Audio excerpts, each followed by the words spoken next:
Live from the caves of time, this is Derailed Trains of Thought.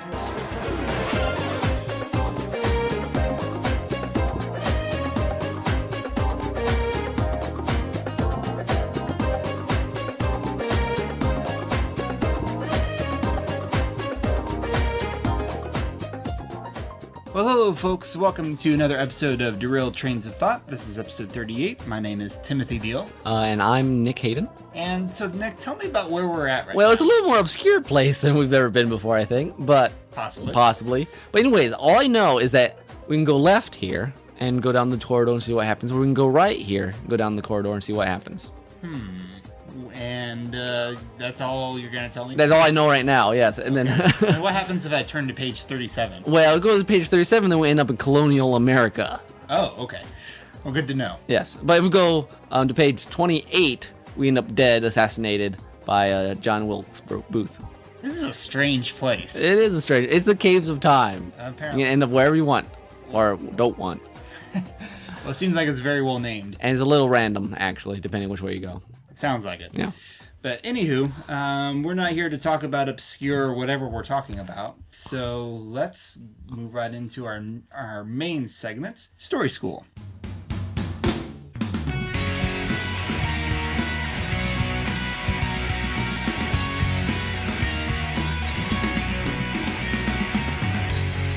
Okay, for Story School today, we are going to be talking about a subject that's probably more writer related than other, but there's some special cases.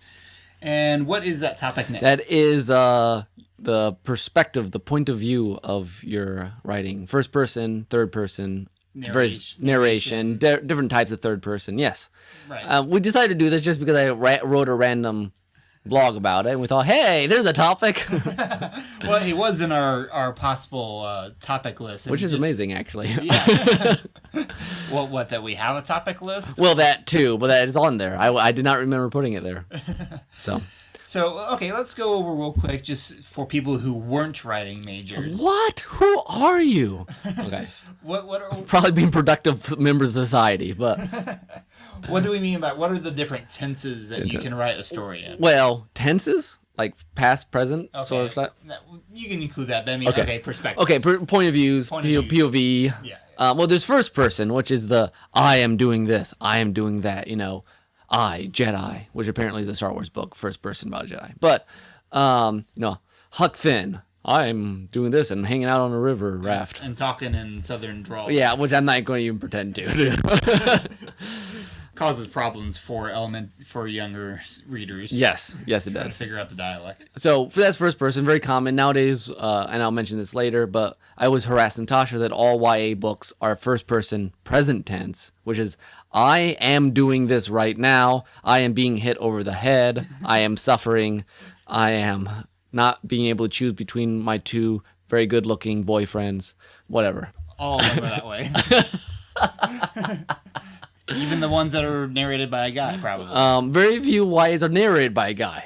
Well, that's probably true. At least the ones Natasha reads. Okay, so that's first person, yes. So is there a second There person? is a second person. You don't see it very often. I hear, if my memory serves me, there are some literary examples. Okay. I remember there was a short story we read in college called, I think it was called Rape Dreams.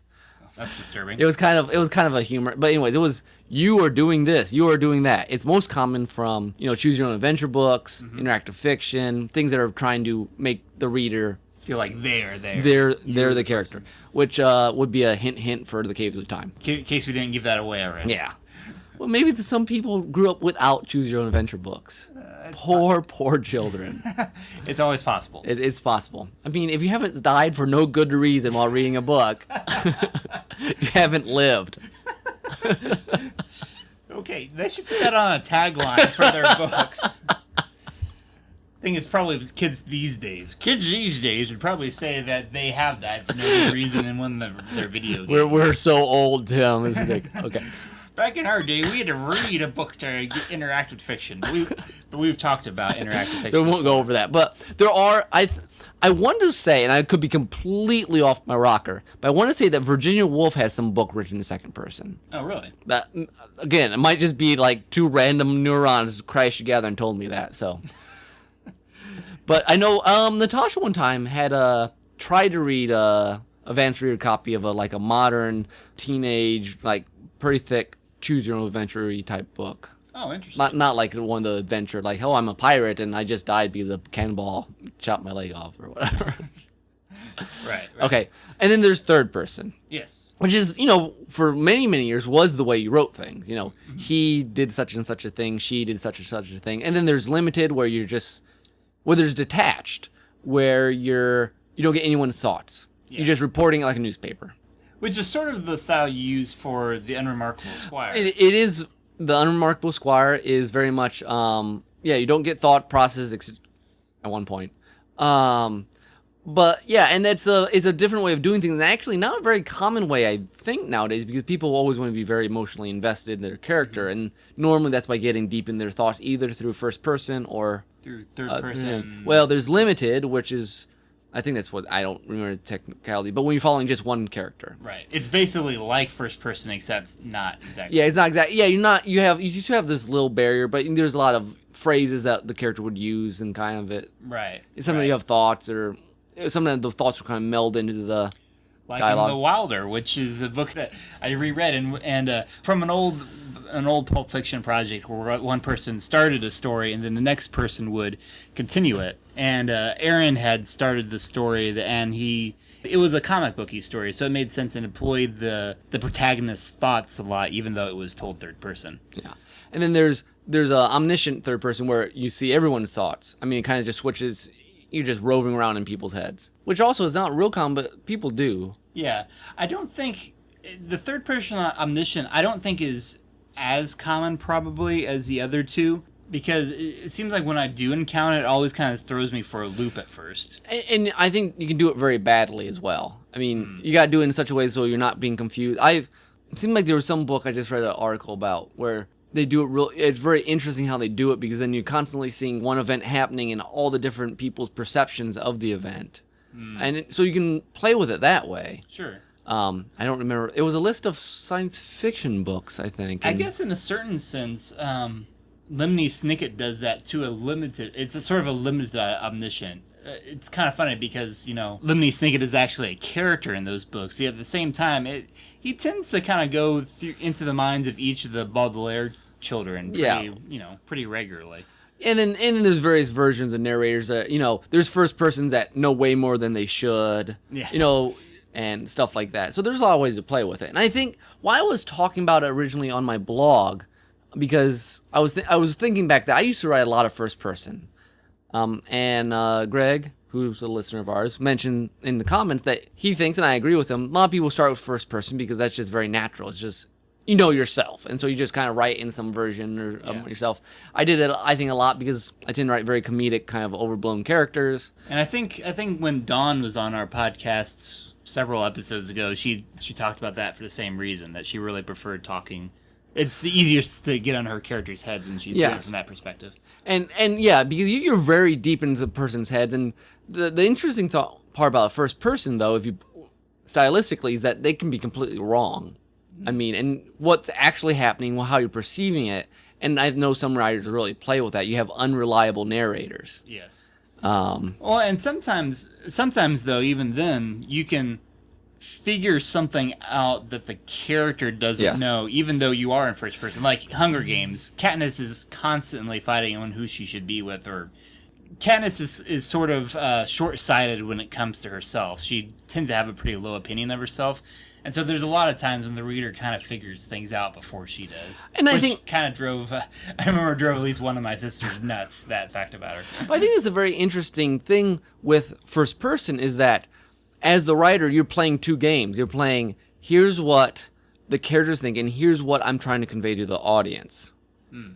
Inside the so you still choose. I mean, you're always making choices when you're writing any perspective. But first person, I think, is very common nowadays in the more young adult, and even I've written it recently for reasons I'll explain, because of it is very immediate. It's very emotional. It's very, and that's appealing to a lot of people. And the present tense adds even more of that to it. Right. Especially more as people are trying to get younger audiences to read more often. You know, a lot of times, you know, that's probably why it's in YA so much, because they need that, you know, immediate hook. And what used to be, at least a lot of books I grew up reading, were third person with every chapter or every couple chapters a switch point of view, but it'd still be third person, be like, I'd be following Matt around, and then it'll be Randall Thor. Okay, wheel time.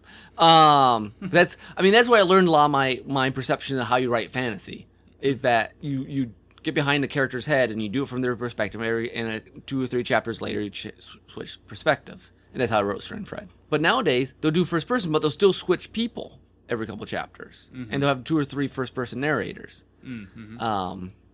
which is an interesting thing. And I haven't read them, but from my point of view, would be interesting, especially if we could pull off a very stylistic difference in how they sound, which is hard. I don't know if they try to do that or not. I don't know. Interesting. Like if they have different dialects. Different dialects or different ticks of words they use and stuff like that. Yeah. I think, which I could think would be very exciting. Sure. But anyways, I stopped doing first person because I think first person's very easy to I did it purposely to overdo, but then when you start honing, at this point, that was in high school, when I started honing my writing, trying to make it more concise, less wordy, it was hard for me to do in first person. First person is just kind of dumping. Yeah. At least, when I'm not a good writer, it is. Right. It's because it is so immediate and so much more emotional in that sense, then you don't have, as a third person narrator, you get to kind of hone it down a little bit more and not try to, you don't always want the Cloverfield effect. Yeah. In a sense. Exactly. To put it into writing terms. Nice. Movie terms. Well, yeah. I mean, like converting a movie idea to a written idea. Yeah. So I went to third person for a long time, and then I found more and more instances to drop back in first person, either because it's emotionally important or because there's a story, and I believe it's true, I seem to remember from high school, I was telling Tim before we started, that Mark Twain started Huckleberry Finn in third person, like Tom Sawyer was in third person. Sure. And then he wrote, I think, like 13 chapters, and it just wasn't working for him. So he kind of scrapped it. Wow. And went back to first person, and that's when it clicked. And I think I found that for me, the point of view has to be connected to other stylistic choices of the story. You know, The Unremarkable Squire is purposely limited because half the point of that novel is Obed Kainos' character, which is detached. Yeah, and sort of close off his heart for people to kind of understand him. So first person totally wouldn't work for that. First person would ruin the book. Yeah. And even third person in his head it would give away too much. It'd give away too much. Yeah, seeing him from the outside there is this sense occasionally that the narrator is almost recounting the story, like he's heard the story from other people. Well, and I think you set that aspect of it very well in like your prologue, because you talk about a lot about the histories, not in like a bogged down with information sort of thing, but like kind of take, okay, this is where this story fits into the history of this world. So occasionally the narrator, quote unquote, will kind of drop in and you kind of see him saying like, later on, Obed would not, would explain more, or, and it happens very seldom. Narnia does the same thing. Every once in a while, the narrator will kind of drop in and say, but that's a story for, or right. If you were a child of this place, you would. And sometimes, the narrator would say stuff like that too. Lucy would later say that it was, she would compare it to this, or sometimes they would talk about how the characters had described it. Or sometimes the narrator, because you can play with it, Twilight Dawn stories. I don't know if we mentioned them much on the podcast, but there's a whole world and short stories connected to them. The narrator there, it's written kind of third person. You can kind of get into people's heads a little bit, but every once in a while they'll come out and say, I, da-da-da-da. So there's someone telling the story. Right. So I think it's important to make the choices, not because it changes the whole flavor of a story. I did a story, The Isle of Gold, where I started third person, and it just like Twain, it just wasn't working. It was the events were happening, but it wasn't engaging in the way I wanted it to be, and so I flipped to first person because kind of the point of that book was this sort of wondrous island, And so I needed a character who could express the wonder for me in kind of exuberant terms. And another recent book of yours, though, The Select's Bodyguard, you play with that because you switch from first person to third person depending on which character you're talking. Yeah, and I remember I kind of wrestled with myself because basically it switches back and forth between the past and the present. Mm-hmm. And also all the presents in the main character, in Braun's point of view, mm-hmm. and all the passes in the girls, Clea's point of view. And then I felt more and more like I could separate them somehow. And I thought first person for the immediacy of the catastrophe that was happening in present tense worked. But it would sound lame in the flashbacks. So right. So it kind of separated the flashbacks. And also gave a different perspective of a very colored point of view. Yeah. Well, and it helped differentiate Braun and Clea in a sense. Yeah. I mean, like you said, Braun is more immediate and you get in his head and you understand him somewhat, at least, pretty quickly. Clea is the more, it's harder to get in her head anyway. So yes, tell me about it. Yeah, we'll talk about that more later.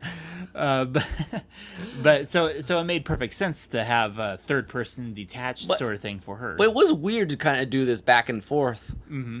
I don't know if I've seen a story that, I'm sure there are stories that do it, but I've never done it myself. Yeah. But it was, a very conscious choice to purposely do that. Mm-hmm. I mean, I haven't read Great Gatsby forever, but it's told from a narrator who's a friend of Great Gatsby and stuff happening to him. So it's first person, technically, even though it's about a... Mm-hmm.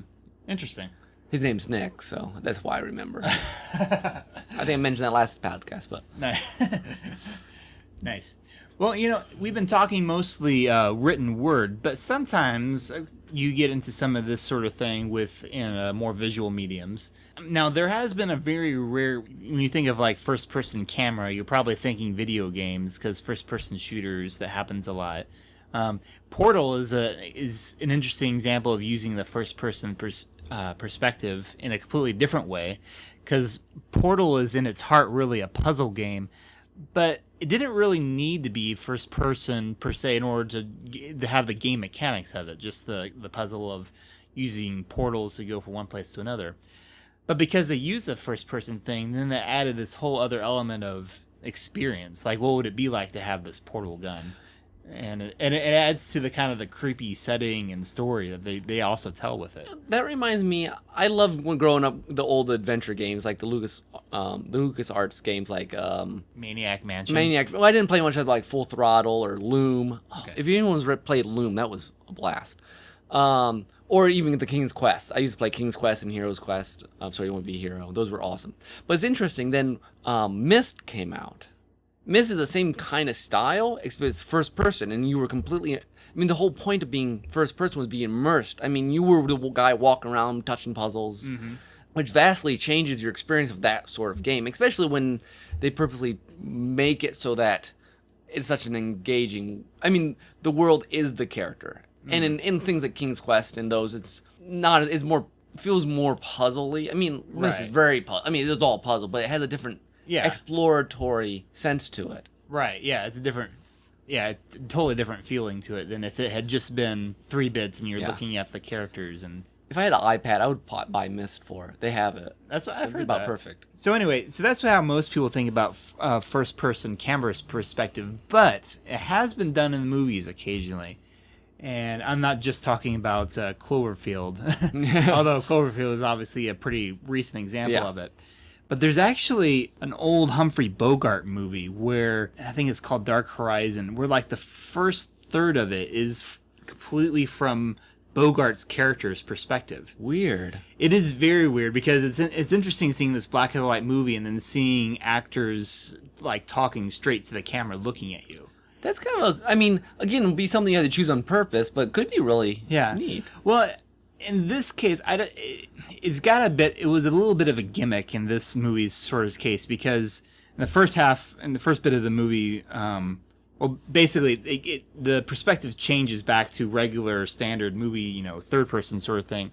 After Bogart's character has plastic surgery to have his face changed. Okay. So you don't know what he looks like in this first part. I see. And you just hear his voice. So it's a little gimmicky, but it's it's really an interesting experiment. I mean, because in film normally they'll do it for little bits of scene, won't they? I mean, like, for so and so's point of view as he's waking up in the hospital, and everything's kind of fuzzy. And Yeah. so they'll use it occasionally to really make you, Vertigo. I think they'll do that. Yeah. Thing kind of from Jimmy Stewart's point of view. The weird camera movement and stuff. Yeah. Real quick, we'll interrupt our conversation real here to give a shout out to Greg, who showed up in our comments. Hey, Greg, it's good to see you. Hello. He says he can't stay long, but he wanted to stop by for a bit. So you're always welcome to stop in, and we'll give you a shout out, even if we're talking about something else completely random. But yeah, I meant to borrow your Seas of Cinematography book. Also talked about this, and I thought they listed another example of a movie that had some first person camera in it that did it through the whole movie, but I don't remember what. Yeah, I don't remember. It's been a long time since I looked at that. But I think it'd be a really interesting experiment to do that for a longer sequence. I mean, now it wouldn't feel quite the same because we've got video games, but it was really interesting from like an old movie perspective, where you didn't see that sort of thing. Yeah, if you had the right story, it might really add something to it. Mm-hmm. But I don't know what it would be exactly. So yeah, it would be some sort of, because you can't, unlike a video game, you wouldn't be able to interact with it, but you'd be like within the character's mind. Yeah, I don't know what you'd do, but I love this. Now, where does the second person exist in film? Where the audience is the character? I mean, they do in like like the Star Wars tour thing on. Oh yeah. Right. The amusement park thing where you are the character doing the stuff. But you think that would ever be possible in a normal sort of film? I don't know. Well, see, and I mean, it would be sort of a first person, like it's the first person camera. It would just. Oh, that's true. That separation of. Yeah. You being the person and the person you're watching through is someone different. Mm-hmm. I mean, the only way, I guess it could be done if like, I suppose it could be possible like if the character who the first person camera is representing isn't saying anything, then. So like if you're Chrono from Chrono Trigger. And yeah. It was ... all the time. Yes. There you go. First person Zelda movie. So obviously Link never says anything because you're the audience. Yep, so there you go. I think it starts getting sort of awkward. So it's really, it's really splitting wires for film between first and second. Yeah. It would really only be the difference of whether the character that the actor is talking to has a voice or not. In a sense. It's interesting. They play with this in interactive fiction sometimes, because. You are the character, but sometimes then it'll be like I guess there's one famous game where you can choose whether you go to the guy's bathroom or the girl's bathroom, and that determines which one you are, because you don't. Oh, okay. Because you're playing a character, but then you don't know enough about the character itself. Okay, so then that sort of thin separate. Oh, there's the other one called what is it called, 905 or something like that. But anyways, you wake up in this room, you don't know you're disoriented, and you're walking around, it's just whatever, and then you go out the door and you get like. Attacked by police, or sometimes you get out and you just drive away. You're like, this game doesn't make any sense. But if you look under the bed, there's a dead body down there, and you've killed the person. But you as the player don't know that unless you've played the game properly. Oh, that's crazy. So it's really weird because who you're playing and who you think you're playing are two different people. Oh, that's messed up. And so there's that fun kind of. In interactive fiction, some people have really played with that. Oh, that's cool, that separation between the character you're playing and the character you perceive you're playing. That's interesting. I'd be interesting to play with I mean, not in the writing sense, but the actual playing the game. I'd like to try that. I might be able to find it for you sometime. So maybe I can find a link to it online and we'll put it in the show notes. If I find it, I'll put it in the show notes. One other movie-related thing, not so much first person, I think we've exhausted that subject, but in terms of narration, sometimes movies will include a bit of the novel in having a narrator, either for part of it or like just at the prologue, And sometimes this can work really well, aka like The Princess Bride. Yeah. That works perfectly for that movie. Or you can kill the narrator in like Monty Python and the Holy Grail. Well, that doesn't count. That doesn't count because they like introduce the narrator and then kill them. So, but no, like, Princess Bride, that works perfectly for a storybook kind of story like that. Now, handled the wrong way, this can feel very cliche and shoehorned in. And then you get Merlin's House of Mystical Wonders. Oh wow. That is, for those of you who aren't Misties, that's Go watch. that's a really bad movie. It sort of has the same sort of setup as Princess Bride. This grandpa telling his grandson some stories, except all these stories sound like they belong from the Twilight Zone. They're like, it should be like called Merlin's House of Mystical Horrors as opposed to Wonders. I should mention two things that I meant to comment on. One was Greg on my blog when I was talking about point of view. You mentioned that scary stories seem to work really well in first person. Oh, sure. You know, because you want that immediacy, that sort of like what's going to happen. You know, you can do it in third. He said he's done in third person, but I've never written that many scary stories, so I don't know. But that makes sense to me. Well, what's House of Memories? Yeah, I guess that is. sort of is. Yeah, that's third. That's third, isn't it? I'm pretty sure it's third. Yeah. It's been a while. But I mean, that's more of a. I guess it's not really horror. It's more Ted Decker suspense. And then talk about movies switching. You know, trying to translate the book. You know, you mentioned Hunger Games is first person, and then when they made the movie, they purposely made it very detached. They didn't use narrators. They didn't try to get into thoughts. Yeah. I mean, and I watched them behind the scenes, and I believe it was a very conscious choice of them to omit her narration or anything like that. Yeah, to make it, and I think that really makes it a more powerful movie than if you had tried to play the internal in the same way, because the movie's different. So you play on the strengths of the movie, and maybe even the camera even is documentary style. Yeah. I mean, at least in the first movie, it's very almost like this is what's happening. Right. So it's almost a more immediacy of documentary than immediacy of inside the thoughts. That's a good point. Which was I thought was a really interesting choice, because there's lots of different ways you could have done the transition. Well, and that's the other thing that the other bad thing that narration can do in a movie if you're not doing it right. And I was reminded of this when I was watching some review of The Last Airbender, the live action movie. Yeah. Where they spend way too much time in certain sections on narration trying to bring in all the exposition, all the information from the cartoon series that is important information, but sometimes you have to remember show, don't tell. Yeah. And narration can be a bad way sometimes of telling too much. When I think that applies almost as much to writing. The first person sometimes can be your cheap way of show. You can tell more easily, and so you still have to learn how to show in first person. That's a good point. Yeah. I mean, obviously you can still say I'm angry, but it's even better if you find ways to show it. Right. Even if it's I scream and hit my head against the wall until I knock myself out. I don't know. And then you get into awkward stages like, okay, how did you just tell me you knocked yourself out if you're unconscious? But right. Yeah, I mean, the art of showing no telling is tricky, even no matter what person you're coming from. But I just figure, knowing how I used to do first person, I tend to overplay everything, and that's in more recent. Are we going to say that for a project update?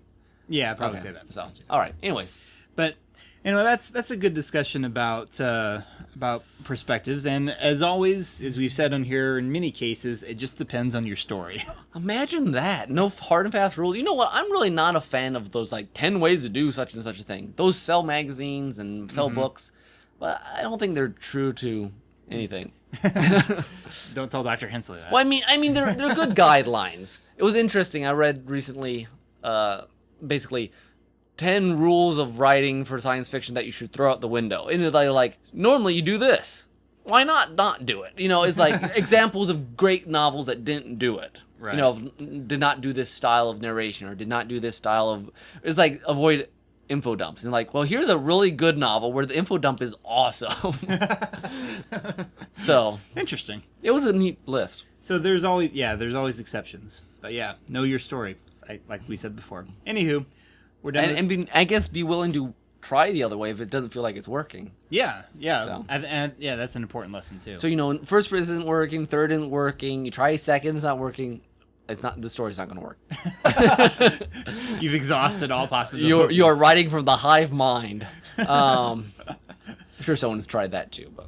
And I'd love to see someone else try to do that first person movie thing. At least for something that's not combat oriented, because I know the Doom movie tried to do it. Yeah, Doom movie tried to do it, and I know there's some guys on YouTube that have done some first person shooter simulator movie type things, which done well can be very cool. Make it a real artsy movie.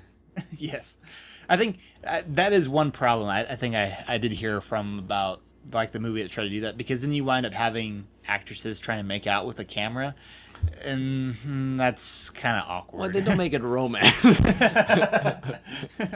Gone with the Wind, first person. But see, like with the Humphrey Bogart thing, the parts that worked really well were the kind of the more suspenseful things, because then you had like the actors glaring at the camera, and as an audience, that makes you kind of like want to back up, and it's like, yeah, if you did it right, it would be really interesting. Yeah, I like that. So, anywho, okay, we've tried to wrap this up a couple of times, so now we'll really wrap up and move on to our soundtrack.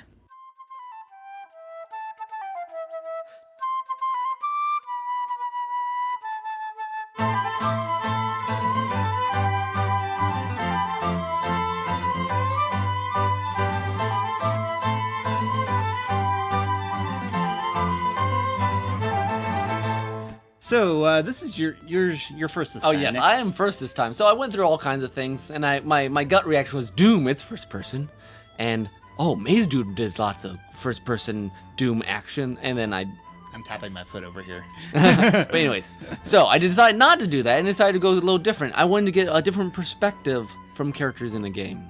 Since perspective. So this is a song called Tetris Plays You, from the perspective of the blocks of Tetris.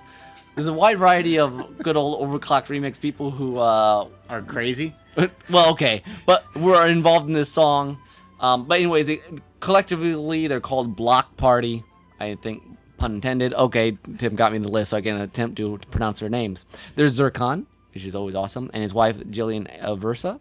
And then Level 99, Palpable, and Diotrans. Diotrans? I don't know. I have no idea. Anyways, I think you might enjoy this. Нет. Broski. You know, back in the mother country.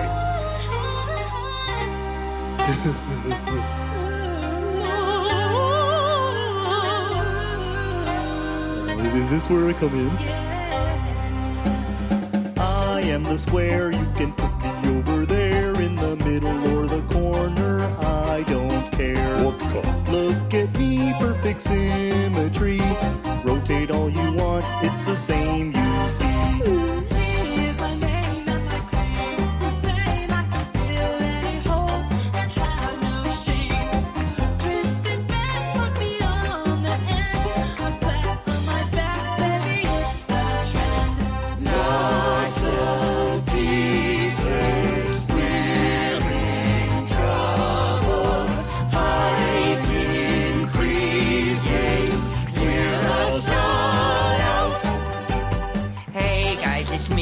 Your old pal G, my twin brother's on the way, then we'll start the party. Oops, I forgot to fit in my shot. Guess I'm stuck here now. Mes huevos y el for Ryan, la belle enchantée, my design just fits so well. Sleek physique, darling, it's très chic. Ah, clear to rose, was that not what you see? Lots of pieces, we're in trouble. Height increases, clear us all out. It is I, you are wonder why there is so many lines, make me want to cry. Oui, oui. What is goal? I fall into hole. You have holes, need clearings. You call hole. Thank you, Polga. You're our hero. Beat the time clock. Now we're all out.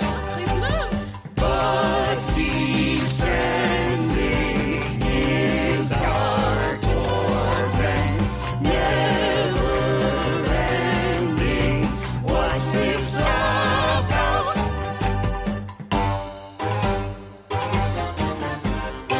You know what? We don't have to stand for this. Yeah, this is like total crap. That's it. I quit. Me too. Ouais, vive la résistance! Oh, back to Soviet Union. Yeah. Tetris too hard. And we're back. Hello. So, in case you had forgotten, we are recording this and live streaming this. Recording as we're live streaming, I should say. So that's why we said Greg had showed up in our comment section. And so remember, dear listener, keep an eye on our Facebook, because like today we switched it up on you guys. had a different, our schedule just worked out best to do it today. Normally it's on a Thursday, about 8:30 every month. yeah, it's like every 4 Thursdays, Yeah. basically. So about four weeks from the 17th. Yes. Because it's my wife's birthday. That's why we're not doing it on the 17th. Yeah. So anyway, we should go ahead and throw out a few more of Greg's comments since he was on the board. He says, I wish more movies would introduce and kill the narrator like in Monty Python. That would be good. That would be fun. He says, he also mentions his pet peeve in first-person stories is when they reveal that they're dead at the end. If you're dead, then how didn't you tell us? Dun, dun, shh. No. I don't know. They're That's a good point. They're telling to other dead people. Like, hey guys, guess what happened? They're like, we already knew you're dead. That could be. It's Yeah. kind of like, Lost. Well, Okay. Nick's laughing because we had this conversation 2 weeks ago about how many people still believe everyone on the island was dead the whole time. the whole time, like all 6 seasons. Yeah, even though they've said over and over again, no, that's not what happened. Anyways, if you're not paying attention at the very last 5 minutes of a show that you need to pay attention to all the time. Anyways, Yes, we had to get our Lost in this episode. So. Yeah, that was probably where it was going to come in. Yeah. So, All right. anyways, we're gonna do some. Project update.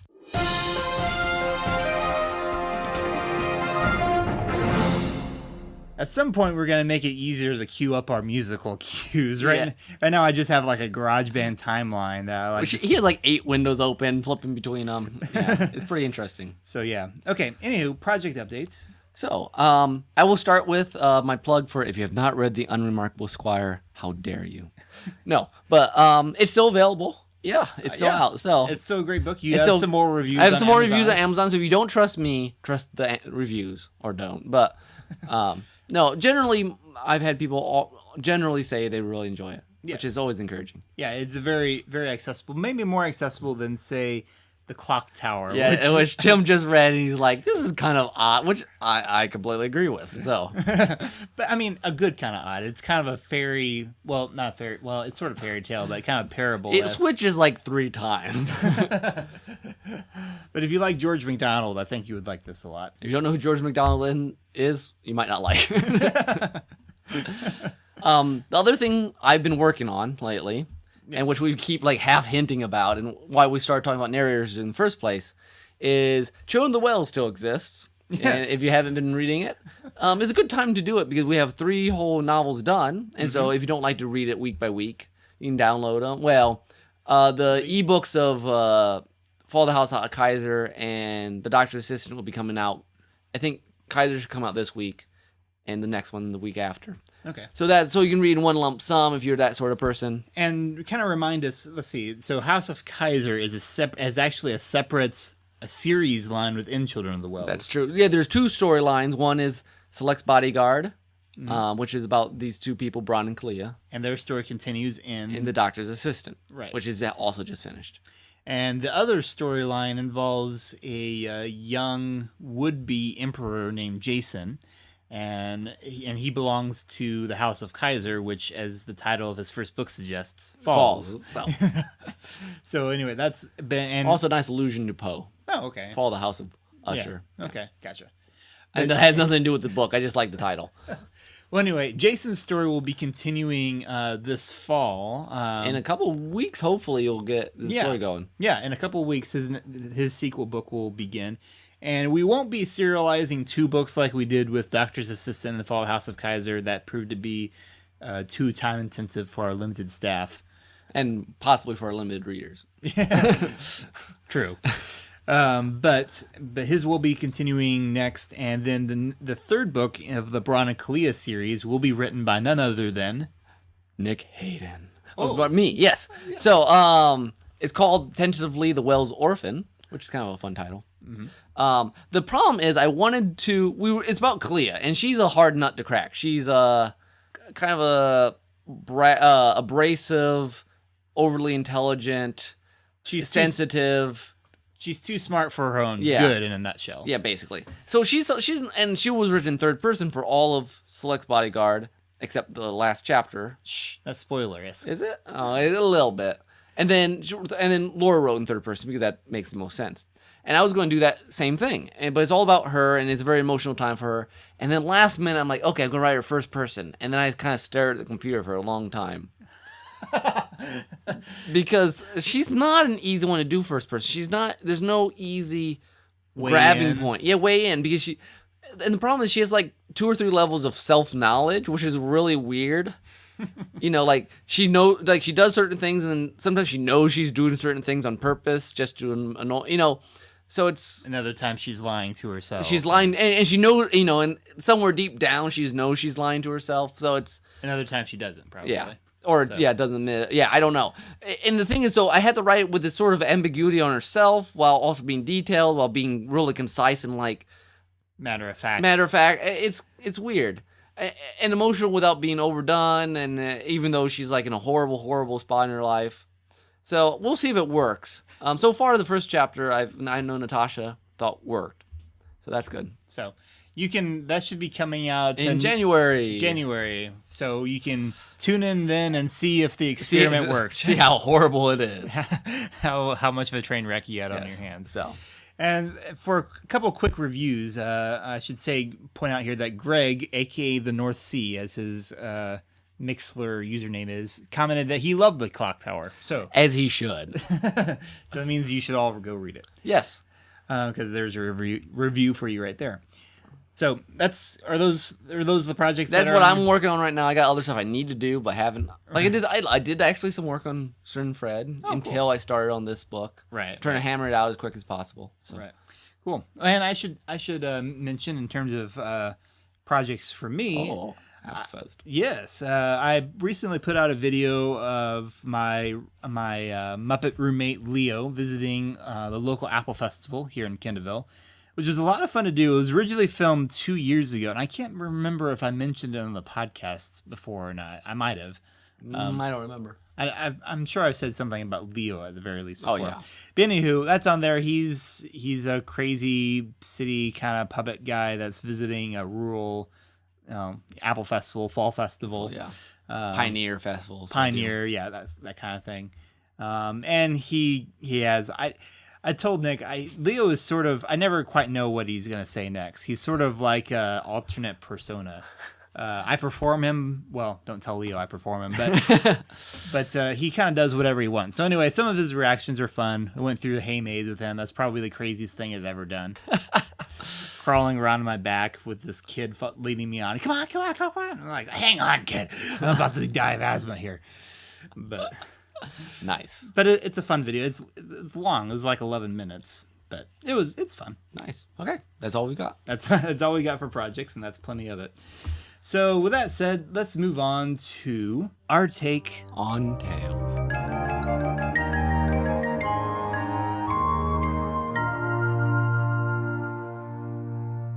So we're running a little long, so we'll have to probably make a little short of the take on Tales. But I think it's doable. Yeah. I don't know that we'll go real deep into this stuff. So, anyways, we're going to tackle some. It's new TV season, and we don't watch tons of TV, but we watch some stuff we think is good. So. Yeah. Okay, so let's talk about the one that people know that I think we've talked about on here before, and is kind of one of our mutual favorite shows on right now, and that is Once Upon a Time. Once Upon a Time, which is surprised that we watched it after all that talk about Lost. I mean, yes, with Lost Riders, and has a lot of the same feel. A lot of structural similarities. And this season, they're on an island. With a kidnapped kid. They do lots of roaming in the jungle. In fact, I'm almost getting kind of tired of them roaming through the jungle. It's been 3 episodes so far. Yeah. 3 episodes in. And I have to say, like, season 2 had a lot of good stuff, especially beginning and end, and a lot of neat characters, but it got kind of unwieldy in the middle. Kind of like too many characters. And this season seemed much more focused. Yes. And doing a good job in the first 3 episodes of really making sure we've touched base with all our main characters. Like, Regina had kind of been pushed aside until this episode, and then so everyone's kind of gotten decent face time, and Peter Pan, that kid is great. See, I'm not certain when I think about this Peter. I'm intrigued by this Peter Pan. Like my sister Rachel pointed out, they keep saying that he has lots of power. He hasn't really shown. Okay, he can disappear at will, but so can Regina. Yeah. He can catch arrows in the air. Yay! Yeah. He has a band of like dark ranger lost boys. Okay, that's kind of cool, but it doesn't necessarily scream uber power. Yeah, it'll be interesting. Well, I wonder if the power just means that they say it runs on imagination. Maybe his magic doesn't really have any boundaries. That's possible. Because even Rumpelstiltskin's kind of afraid of him in theory. Now, again, you're right. We haven't seen much. Right. But I wonder if we're waiting till... I mean, he's kind of just toying with him at this point. Well, true. And I'll be interested to see what they do with this next episode, because it looks like they're more of a confrontation. Yeah. Which, I mean, I have to say, I really dug the fight scene in episode 2. Yeah, that was fun. Yeah, that was fun, just seeing them mix it up. Hook's, it's great having Hook like the only one who knows what's going on. Well, the fun thing about Hook is that, unlike the Charmings and Regina and Rumple, they all have this bad history. The only one that Hook has a history with is Rumpelstiltskin. Everyone else, he's just like, whatever, mates. Like, he doesn't have all this deep-seated animosity that the others have. I think it's been a really strong start for the season. I would agree. I mean, I like the new setting. Yeah, the law of jungle trapping. I can't... Well, and apparently it's never daytime. It's perpetually night in this Neverland. Yeah, it's very interesting. They've gone with this very dark Neverland, and I go back and forth on whether I like it or not. Well, because I didn't read Peter Pan until, like, I was out of college. Mm-hmm. So, well, I mean, there's a difference between revisionist fairy book characters and like just using like the skin of them to create something completely new. And they do a lot of that. They do a lot of that. I mean, Once Upon a Time is very... Well, I guess the difference is, for me, is that like Snow White and Evil Queen, okay, they're fairy tale. They were not very depth. There's not a whole lot of personality there anyway. Yeah. Peter Pan has a whole novel written about him. Well, and the thing is, I'm always curious to, all our main characters dislike him, but simultaneously, like in the last episode, he wants to bring magic back, but it at least seems like a good idea from Henry's point of view. I mean, maybe he's more gray than everyone's letting on. It could very well be. I wondered about that.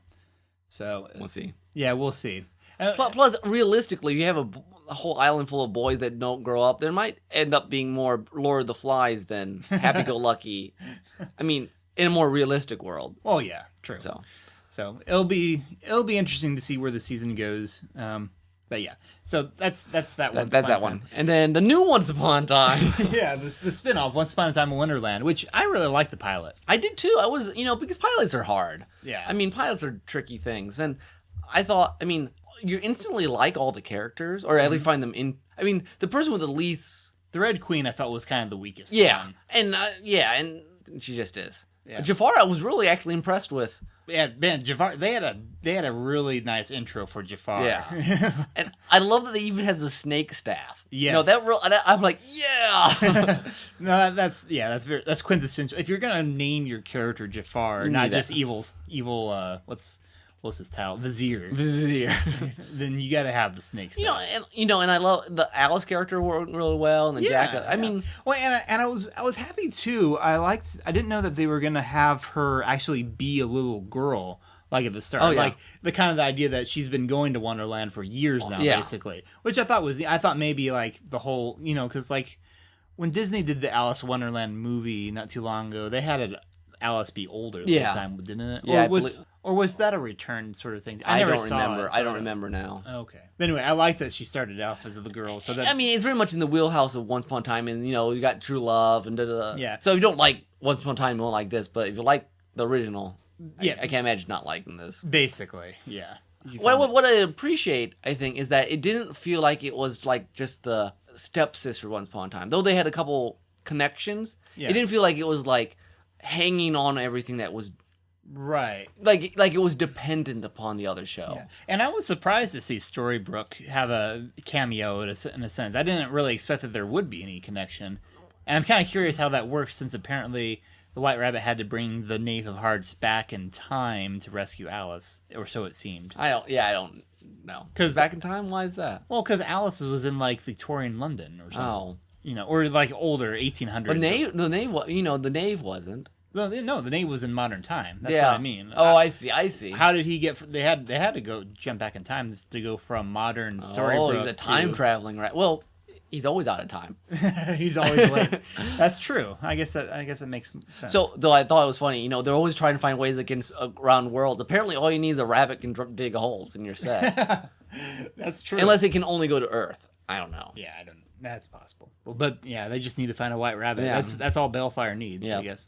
But so anyway, those are the Once Upon a Times. Real quick interjection here because I've been meaning to get to it. Greg says in the Tim Burton movie she did go to Wonderland when she was younger, but we didn't really see it. Okay, so it was sort of like that. And I do like, as Greg also says, it's sort of implied that so he's talking about, so it's implied that the Tim Burton movie was a sequel to the Disney cartoon. Okay. You can sort of also infer that, so the Lewis Carroll novel happened in Once Upon a Time Wonderland. Yes. So, which, even though I don't care about the book that much, I love the book. I still need to read it. See, I'm a big fan of both the books. Okay. Of Through Looking Glass and the original. I would like to read it sometime. I just know the original Disney animated movie turned me off of the whole prospect. I think Alice in Wonderland is my version. You're Peter Pan. It could be. Which actually explains a lot about my writing style too. That is kind of a big difference, I suppose, between others. Anyway, to answer a question that Greg asked much earlier about, he asked if Leo will have his own podcast or internet show. The internet show is a possibility. And has been for many years. You've heard me talk about doing a web series before. It would be something that would involve Leo, in part at least. So yes, we've thought about having Leo on the podcast before, but I'm not convinced that it would work real well because his voice is not unique enough for my own, I think it's been kind of fun to have me and him in the same scene sometimes because people realize it's me and like, okay, how did you do that? But I'm not sure it would work on the podcast. Yes. But anyway. All right, and then the other show we're both watching is S.H.I.E.L.D. Agents of S.H.I.E.L.D., yes.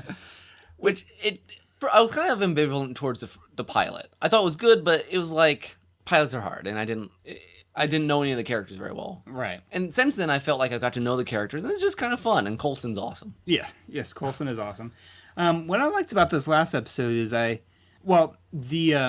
from Coulson, who is lots of fun, I think the most interesting character is the hacker girl. Yes.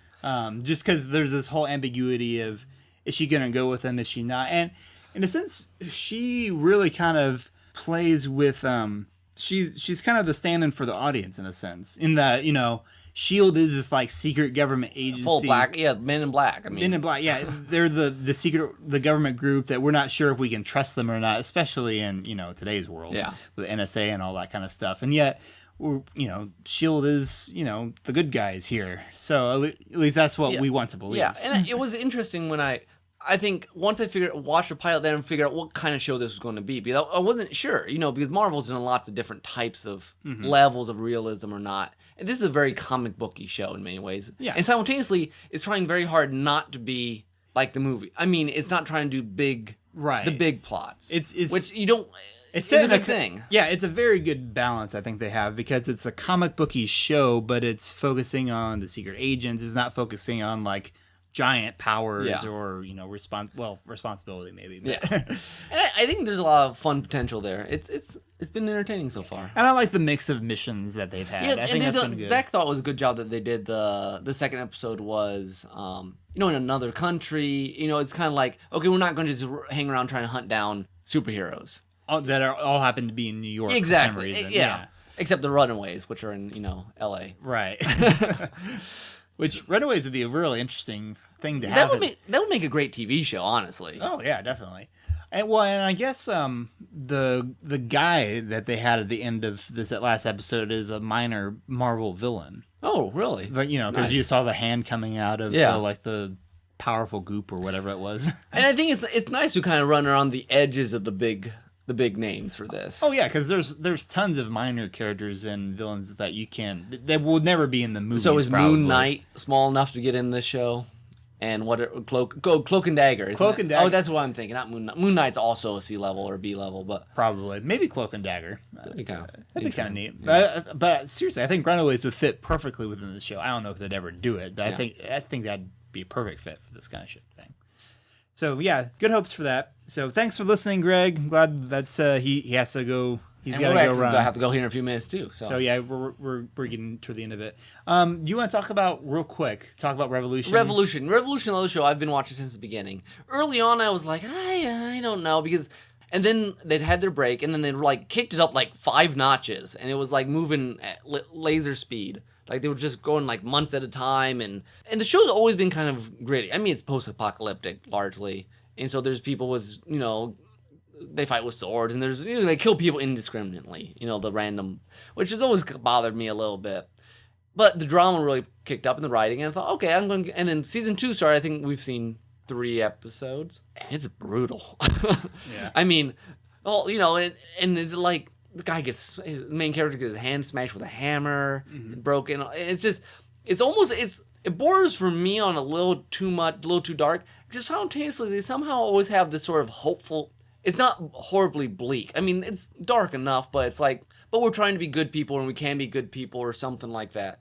And the characters are interesting enough now that I'm like, they jumped like 6 months between the 2 seasons, and they did a really good job kind of mixing things up and moving things forward.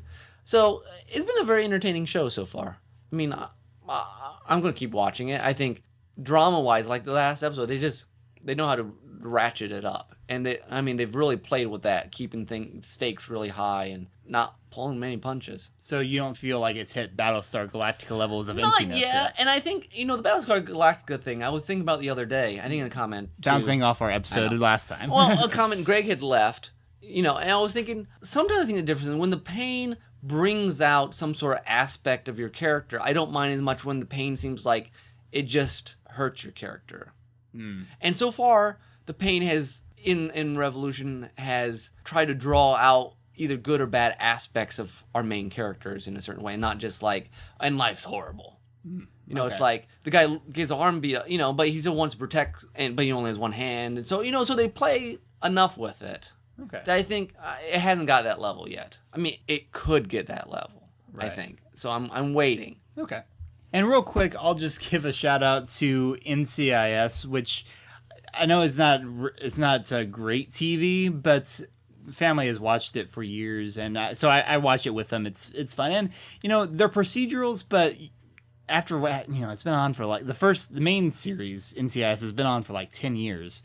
So by this point, you really know the characters pretty well, and when the leading lady stepped out this year, it was really hard to see her go, and they did a good job playing with that, and even though the show's really more about, well, in one sense it's about the crime drama, but I think probably what keeps our family coming back is seeing what the characters are doing, and they're interacting, and their banter, and all that stuff, and they keep doing a great job with that. The spin-off show NCIS Los Angeles, we still laugh at just because it seems like every other episode they're chasing after a nuclear bomb. And most of the cases we're like, what does this really have to do with the Navy? But again, the characters are fun and kind of ridiculous, and so fun stuff there. So anyway, if you're looking for a safe procedural sort of thing, we enjoy that. And we wish, which I had never really got. I really enjoy Person of Interest, but I never gotten into it as much as my family does. But I do kind of empathize with them. They moved it like right after both NCIS shows. Oh, so it's like 3 in a row. Yeah. So it's like 3 in a row, and it's like it's a bit much. That's a lot of TV to sit down and watch all together. Yeah. I mean, that's a show I would like to catch up on one of these days. It's totally worth it if you're able to Netflix it. I assume you can get DVDs from Netflix. Yeah, probably. I don't think it's in the streaming, but I would like to catch up with that too. There's lots of I haven't seen, but it's every time I watch it, I've really enjoyed anything it. with Michael Emerson, I'll go for. Yeah, well, and it's fun too because. Well, I watched the pilot. I think maybe 1 or 2 more episodes. I'm like, this is good stuff. It is very good stuff, and they've expanded their regular cast too. I've heard that they keep adding new people, and there's like this one There's this one recurring character that I've seen a couple times who's she can like talk to the machine, like the machine that gives them feeds them the information has sort of taken on some sentience. Interesting. And there's I gotta get this. There's this one crazy hacker girl who has been able to talk with it, but she's kind of nuts. Interesting. So it's a real. We're not sure where they're going with it, but it's a fascinating show, and I've enjoyed it whenever I have time to watch it. Yeah. But anyway, we've gone on plenty long as it is, so it's time to start wrapping things up here. Nick, what is our contact info? Well, you can subscribe to us on iTunes. Please do. You can visit our website, derailledtrainsofthought.blogspot.com. Leave us comments. We love comments. And you may even get mentioned in the show. Probably will if you leave a comment. like we talked about Greg a lot this episode. Greg. So Greg. We keep saying his name often enough. Maybe we'll turn into a Pokemon. Or be someone from Gregory. Wow. Okay then. It's apparently time for us to bow out. You can also email us at derailedtrains@gmail.com, which I have not checked in a month. No, I'm sure. So maybe we have tons of fan mail. It could be. Well, if you have written us fan mail, we apologize for the wait, and we will get back to you. But anywho, we are clearly up too late, so we're going to wrap this up with my soundtrack. And because again, we talked about Portal earlier, because I felt it was fitting with being a first-person game, so I thought we should do a song from Portal. And of course, the song everyone knows from Portal is Still Alive, of course, with the infamous computer GLaDOS. And this is actually a remix called Live from Subject Hometown Here. And it is performed by the Gamer Symphony Orchestra. And it's a pretty fun, Still Alive is kind of a techno-y sort of, I don't know what you call it exactly. It plays with a computer thing. Yeah. But this is a really nice, if you're going to do an orchestral version of Still Alive, this is what it should sound like. So anyway, it's quirky, and I hope you enjoy. With that said, this has been Tim. This has been Nick. And we will see you next time. Yeah, and we'll have to choose what page to go to, and hopefully don't die. Yeah, hopefully we'll turn up in our own time period. Our own time period, not like an Aztec time, because that would be wicked bad. That would be bad. They might want my heart, so.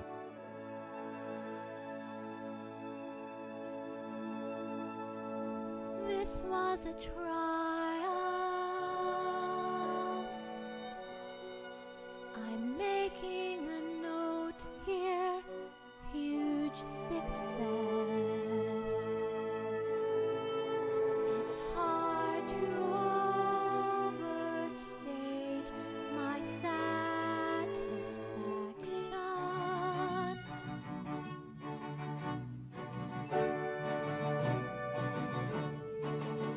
Aperture science. We do what we must because we can. For the good of all of us, except the ones who are dead. But there's no sense crying over every mistake. You just keep on trying till you run out of cake. And the science gets done, and you make a neat gun for the people who are still alive.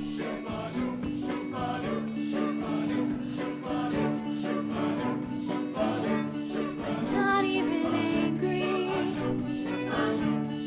I'm being so sincere right now.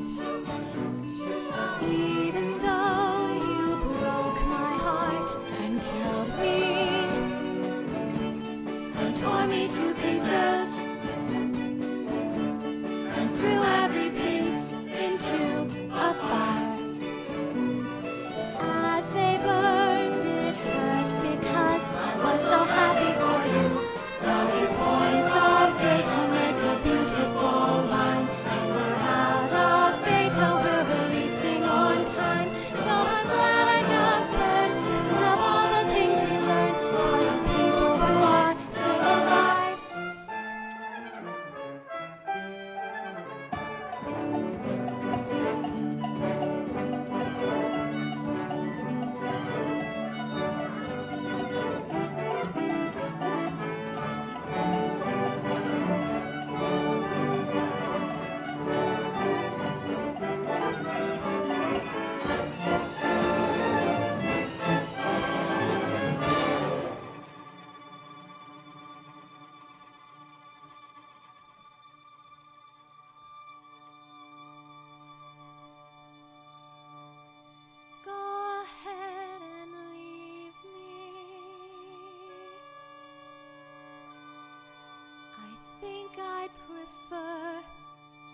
say